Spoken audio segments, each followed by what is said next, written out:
Creating a dashboard in ClickUp allows you to visualize and track the progress of your tasks, projects, and goals all in one place. Here's how to create one. Access the dashboard section. Log into ClickUp and navigate to the home section or select the dashboards option from the left sidebar. Click on plus new dashboard located at the top right of the dashboards page. Name your dashboard. Give your dashboard a name that reflects its purpose. Choose the privacy settings. You can make the dashboard public or restrict access to specific team members. Add widgets. Once the dashboard is created, click on plus add widget.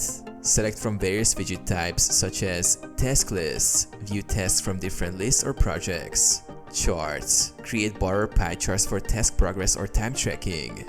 Goals. Track project goals and objectives. Calendars. Display upcoming tasks and deadlines. Customize each widget to display the data you need. Arrange widgets. Drag and drop widgets to organize the layout.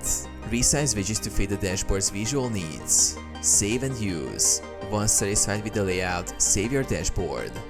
You can now easily monitor your tasks and projects directly from the dashboard.